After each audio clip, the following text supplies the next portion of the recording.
Call 800-552-1961. It's Boots and Knives Month at Richardson Jewelers, downtown Marquette. With the purchase of an engagement ring, you'll get your choice of a Rapid River hunting knife or a certificate to go towards a pair of Red Wing boots. Richardson Jewelers. Wake up to CBS Mornings here on 19. Good evening, everyone. I'm Kevin Hodge. Tonight on your WZMQ 19 News, we head to Westwood High School as students return to the classroom, hear how the pandemic has changed them and what programs they're looking forward to this year. Plus, we're live in Washington, D.C. with how much the presidential candidates are focusing on Michigan for the upcoming election, why our state is key to win. And later, how Delta County first responders are getting ready for ice season with new ways to quicken their emergency rescue efforts. Your 19 News at 6 starts now. Live from the UP, this is WZMQ 6.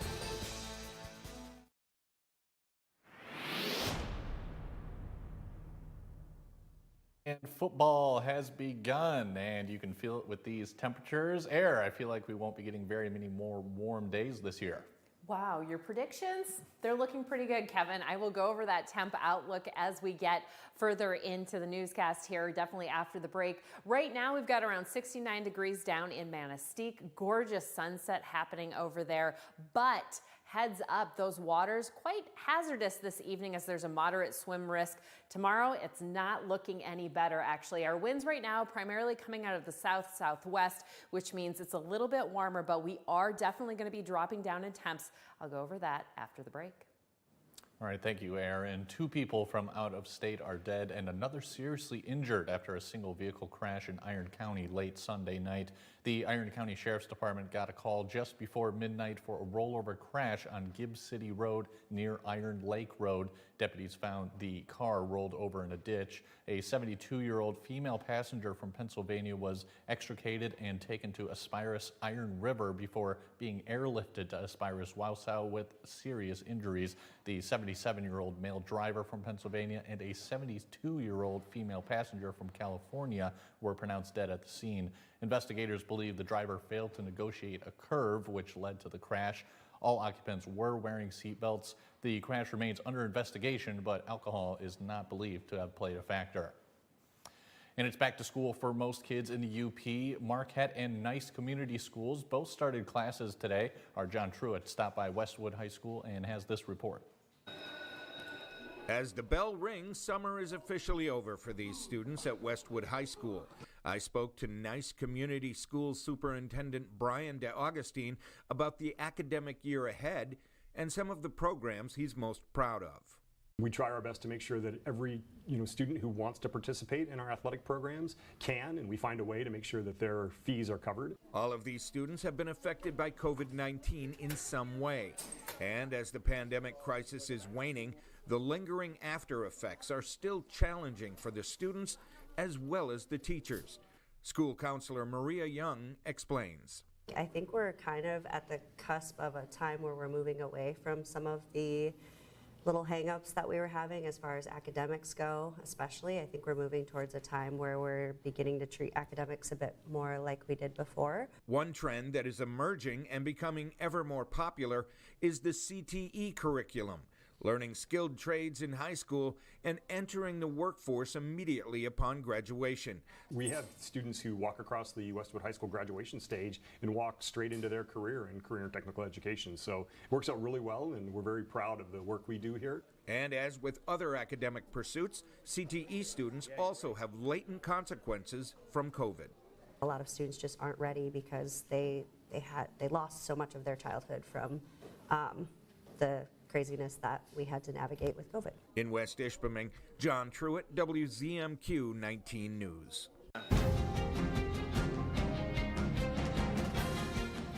We are now roughly 2 months away from the November elections. Now is the time where we will see the candidates, former President Donald Trump and Vice President Kamala Harris, be very active on the campaign trail. Our Washington, D.C. correspondent Rachel Knapp joins us live from the U.S. Capitol. Rachel, good evening. They've made recent visits to Battleground Michigan. What kind of impact will it play in November? Good evening, Kevin. So, yes, these candidates visiting places like Michigan certainly will help decide who wins the White House in November. And we, Kevin, can certainly expect both Trump and Harris to continue visiting Michigan just because it's very important for 2024 elections. But we also expect them to maybe make some visits to some counties where they might not have a favorable lead, hoping to win over some of those independent voters. And recently we're seeing candidates like Vice President candidate J.D. Vance make their way to some swing counties and some of the other battleground states on the campaign trail. And then just last week and a couple days ago, Vice President Harris and also former President Trump also campaigned in battleground Michigan. We know that both Harris and Trump will be fighting hard to win over places like Michigan, including other big states like Pennsylvania, Wisconsin, and Arizona. Those states flipped from red to blue in 2020, but they are also we are also seeing that Trump is campaigning again hard in those same places as well. Political scientists say these candidates are trying to attract those independent voters, but also trying to energize their base during these visits. The base voters are really important because they can get out there and volunteer, and they can do the door knocking and the phone calling and talking to their neighbors that really can be influential in trying to get that last minute push of getting voters out to vote on election day or getting them to turn in those vote by mail envelopes that they have. And Kevin, another thing that political scientists are telling me that when both Trump and Harris are on the campaign trail, they really need to start explaining to these voters, not just telling them, but really explaining how that their administration is going to make their lives a lot easier. Something that they say that, that these political scientists say that both of the candidates have not really done a good job on. So, for example, that they've gone to voters and say that they're going to help reduce prices at the grocery store, maybe reduce prices to buy their first home and things like that. But they're not really doing a good job of explaining how they're going to do that. So we're definitely going to be keeping an eye out on how both Harris and Trump are going to be campaigning on the trail for the remaining last 2 months. Kevin, back to you. All right, thanks very much, Rachel. And your first warning weather forecast is coming up after the break. Plus, we'll take a look at those preparations first responders are making for potential ice rescue situations this winter. And later, Mike Ludlam will have your look at sports. He has some highlights from the Division I golf tournament that just took place at the Island Resort and Casino. We're back in 2 minutes. You have people truly from different walks of life. They never would have met without Survivor. And you're starting to see this community build. This is Survivor 47. Survivor has evolved. All these advantages, all these twists. I'm radiating with anxiety. I'm just an odd person. And it'll be okay. You'll see. It's worse for me than it is for you. The tribe has spoken. A new season of Survivor begins Wednesday, September 18th on CBS and streaming on Paramount+. John's Auto is quickly becoming everybody's favorite place to get their car fixed. John's Auto is quickly becoming everybody's favorite place to fix their car. Was that right? For a better service experience, come to John's Auto Market. Why do I keep forgetting that word? Experience. Okay, go. 3, 2. For a better service experience, come to John's Auto Market. And don't forget, Pure Outdoor is the first program dedicated to increasingly popular outdoor and eco sports. Individual and adventurous. Journey to the world's most exotic, breathtaking locations. Pure Outdoor. I'm Drew Carey from The Price is Right here on TV 19. Tonight's weather is brought to you by Shunk Furniture. Shunk's big Labor Day recliner sale. Over 200 recliners in stock and everyone's on sale for this big event. We have a large selection of leather recliners, over 25 different styles to choose from. This leather rocker recliner is just $6.99 and you get a free blanket for those cold winter nights.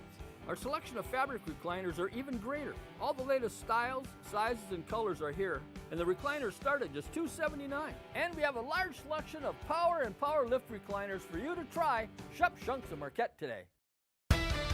Now, award-winning WZMQ 19 First Warning Weather with Air Stasic.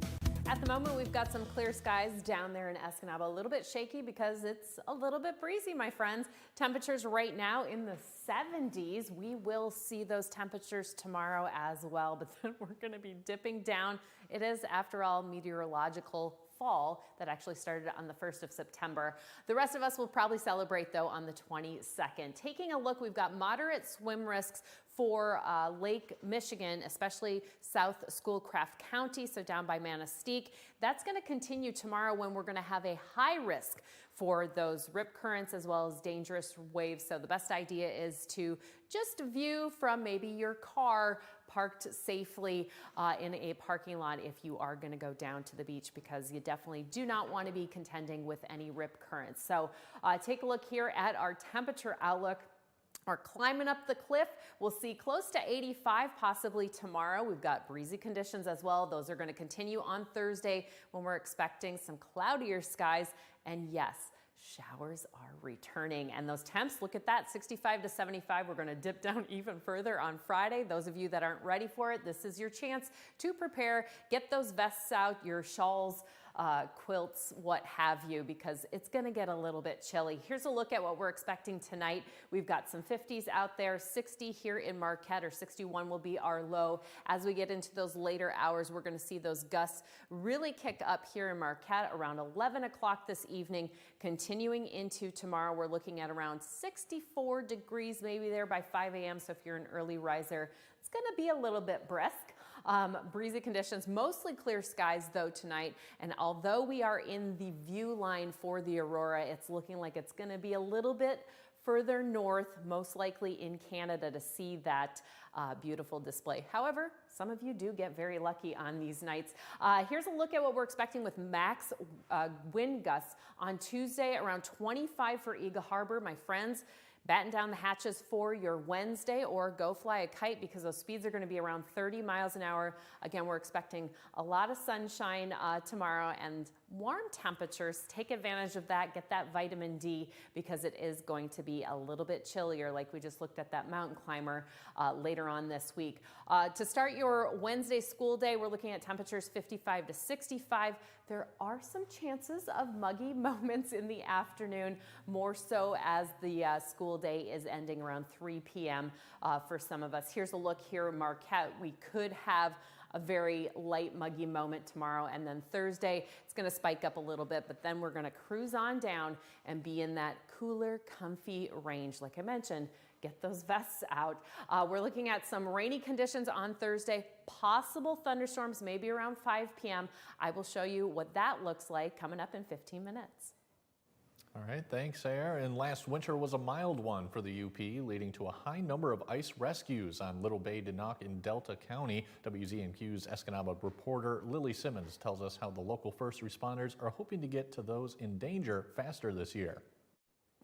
Well, winter was pretty busy for us on ice rescue. The ice changed so much. Many of those calls access the bay by one of two yellow gates, one along the Days River Pathway and the other just over a mile away. With two similar gates and no signs, it was often difficult to determine exactly where a caller was. When the page comes out to all of us in the county that are on ice rescue, we're responded to a general location. Dispatch does the best they can to get us as close as possible to launch our airboats. To reduce those response times, the departments have made the access points more distinct, painting one red and posting clear signage. The Delta County Fire Chiefs come up with the idea. This way, Central Dispatch can ask the person, did you drive through a yellow gate? Did you drive through the red gate?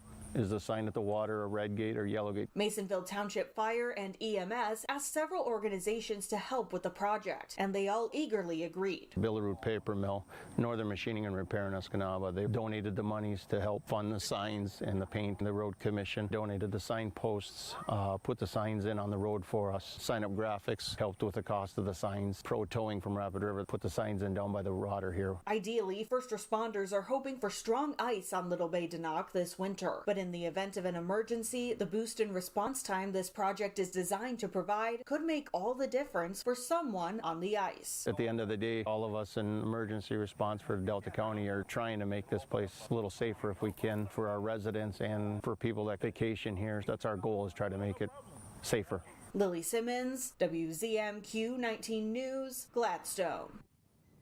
Coming up on Insights, we're joined by the Community Foundation of Marquette County. They're holding their annual celebration tomorrow night to celebrate all the work nonprofits in the area do for the community. We're back right after this.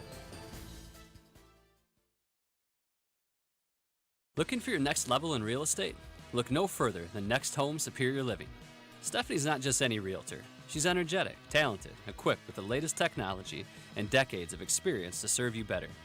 At Next Home Superior Living, we're not just selling homes. We're guiding clients and customers throughout the entire transaction. That's Stephanie Jones of Next Home. Visit stephaniesells.com and let her work with you for your next home.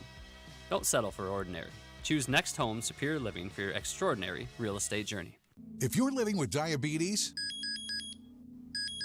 this sound may save your life. A continuous glucose monitor provides glucose readings and alerts you in real time to potential lows and harmful spikes without painful finger sticks. It's easy, convenient, and proven to lower your A1C. If you administer insulin, you may qualify for a continuous glucose monitor at no cost to you. Call now. It could save your life.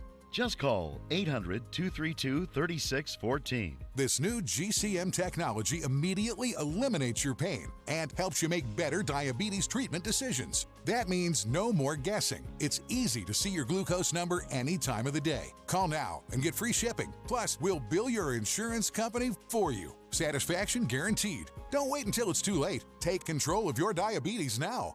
Just call 800-232-3614. That's 800-232-3614. Everybody get up! It's the 250th episode of The Jennifer Hudson Show. Come celebrate with culinary queen Chrissy Teigen. That sounds good to me. Then a surprise I didn't see coming. That was amazing. That blew my mind. The Jennifer Hudson Show, tomorrow at 5 on WZMQ TV CBS, followed by 19 News at 6. You're watching WZMQ 19 News, live and local, with Kevin Hodge.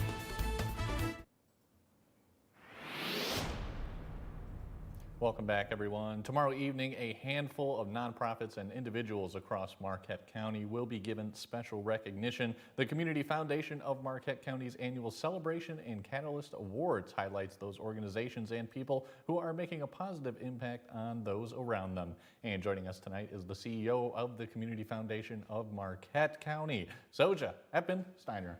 Thank you for having me. Good. Thank you for having me tonight. Absolutely. All right. We got the annual dinner tomorrow. So what can we look forward to? Well, we're very excited to have our annual celebration tomorrow night at Northern. It's a great opportunity for us to thank our donors, thank this community for its generosity over the last year, tell some of the stories of the recent work that we have been doing, but also recognize individuals, businesses, organizations in this community that really make it so special for all of us in Marquette County. Absolutely. And some of those awards given out tomorrow, what can you tell us about those awards themselves? The Catalyst Award is really an opportunity for the Community Foundation to recognize the volunteerism and philanthropy of our local organizations, youth, individuals. Sometimes we recognize somebody posthumously as well, because a lot of times these organizations and individuals have a very kind of humble and down-to-earth approach and sometimes don't get the recognition they deserve. And this is truly an opportunity for us to put a spotlight on it and put the recognition and show the impact that they have had in the community and celebrate it all together tomorrow night. And since you've been with the foundation, how or what have you seen in terms of all these community members coming together? It's really amazing to kind of take a step back, you know, and see what's possible when people work together over time in a community that they care about. We cover the entire county, but we also are focused in specific geographic affiliates in Ishpeming, Marquette, Gwen, Nagani. So this community gathering is an opportunity for us to make those connections, take that step back and look at the impact in the community. So really looking forward to it. And when you think about the overall long-term impact, $14 million is what the Community Foundation has funneled back into the community through our grants and scholarships to date through our entire existence. So it's a really significant milestone for us, something to celebrate. Sure. Are there any sneak peeks you can give us about what you guys will be talking about exactly? I will just maybe say that this year's focus is truly putting a spotlight on the local efforts, and that it is the local community, the local philanthropy, and the people of this community that make a difference. And while sometimes it might not be noticed on a daily basis, when you look around, you really see that generosity, and that's what the celebration is all about. Sure. What kind of, or can you name any of the organizations that'll be there tomorrow night? I will just say that I know all of the presenters and organizations and individuals accepting the awards are people we all know and care about, and that they will bring the energy we're looking for tomorrow night as we celebrate. Sounds great. What's for dinner? Great question. I think there's whitefish, but I'm looking forward to dessert, and Northern always does a great job with dinner. So awesome. And of course, we'll have some of our crew there as well tomorrow night. And that's another piece too I want to mention. You know, it's an opportunity for us to say thank you to the nonprofits, thank you to the donors, our board of trustees, our volunteers, the decades of commitment of community, not just to our organization, but to nonprofit sector in our area. But that wouldn't be possible without the sponsorship and support of the business community as well. So we're looking forward to that and appreciate you very much. All right. So thank you so much, Doja. Really appreciate you coming in today. Really. Thank you. Thank you. All right. And coming up next on your 19 News, Michigan Tech football is hoping to mark their first win following their first loss of the season last week.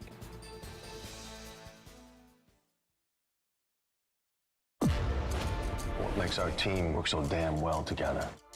It's the things we have in common. FBI! FBI! FBI!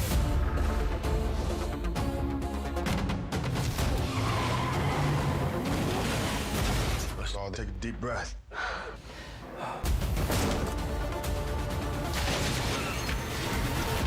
Consider all of us a family.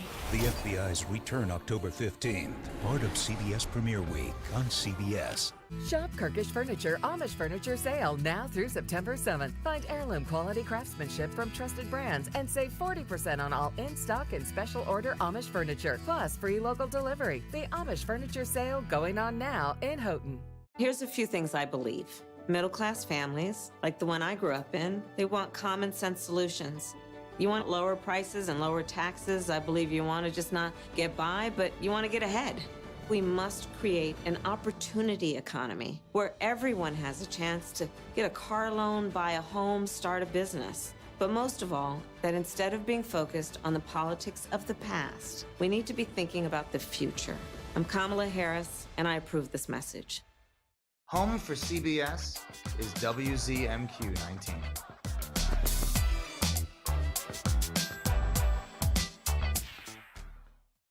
On the next edition of Comics Unleashed, with your host, Byron Allen, as 5 of the most hilarious comics take it to the edge every night, and nothing is off limits. That's what I learned in any relationship. Communication is the most important thing.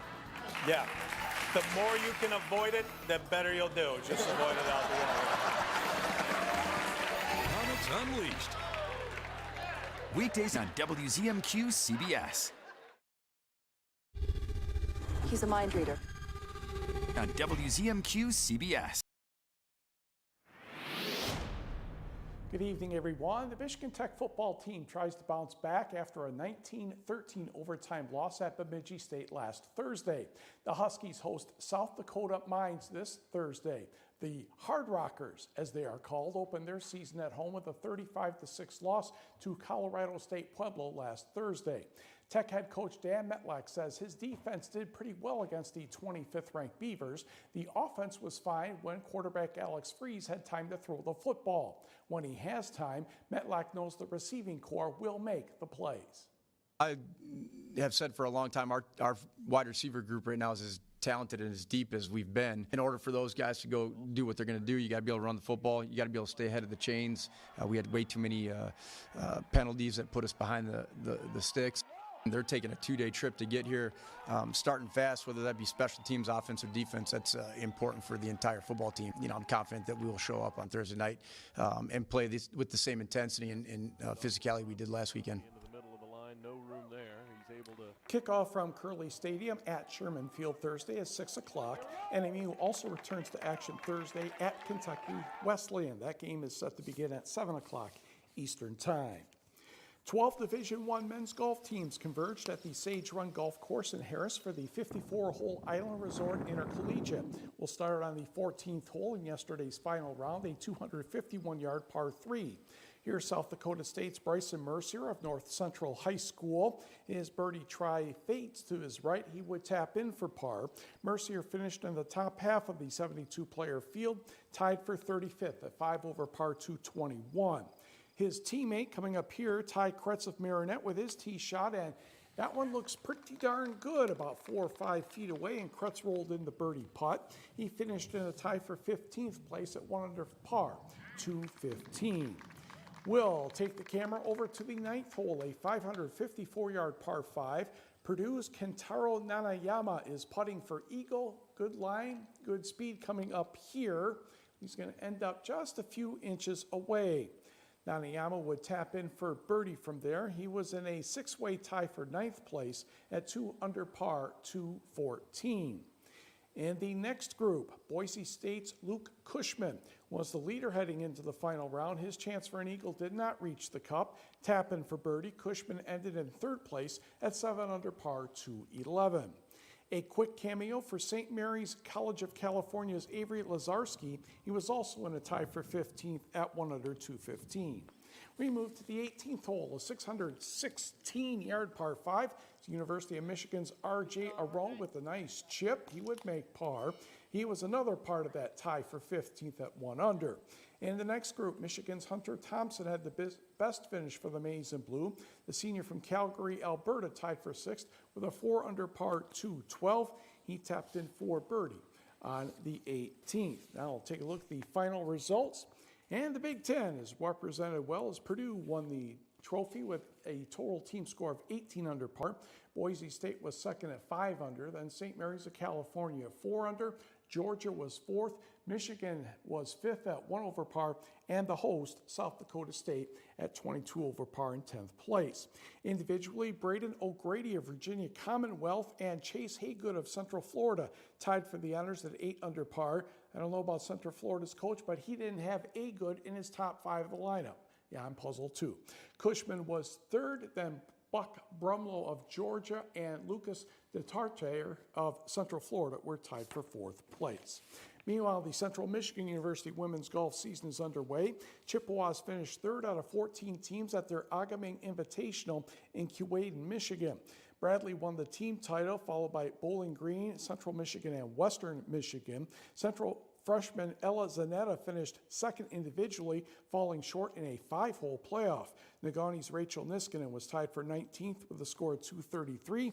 Next for CMU, the Nittany Lion Invitational in Pennsylvania on September 14th and 15th. All right, thanks a lot, Mike. And can we expect any warmer days this week? Air lets us know in the outlook when we come back. I had a brain aneurysm in the year 2000 here. No one was going to hire someone that had a disability or whatever. I went through a program here at Goodwill well over 20 years ago, and they hired me as soon as I was able to come back to work. They hired many people with disabilities and stuff and get them back into the workforce. My favorite thing I work at Marquette Goodwill is just interacting with the people. It's great atmosphere here and great people here. Goodwill treats everyone really good. It's like a second chance almost, I was going to say. It really gets you back on your feet. Shop and donate to your local Goodwill. Pictionary. I can't wait for this. Where's my popcorn? Play along from home. Iguana? Iguana is correct. You just did a cartwheel and you're like 7'6". With a chance to win. Paddle of nunchucks. Nunchucks is correct. Every weekday. This is unfair. No one knew that Colton was prolific in nunchucks. Pictionary. Weekdays at 9 on WZMQ CBS. The state of America. Wow. One state at a time. Has the meaning of home changed for you? I believe in our country. and I want to serve it. Eye on America, weeknights on the CBS Evening News. Here's your WZMQ CBS This is Home Community Calendar.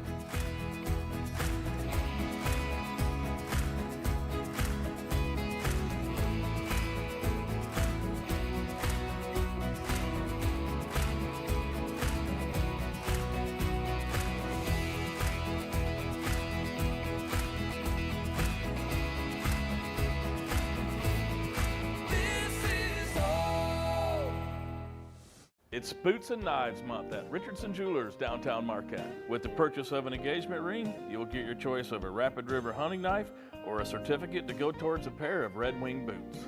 Richardson Jewelers.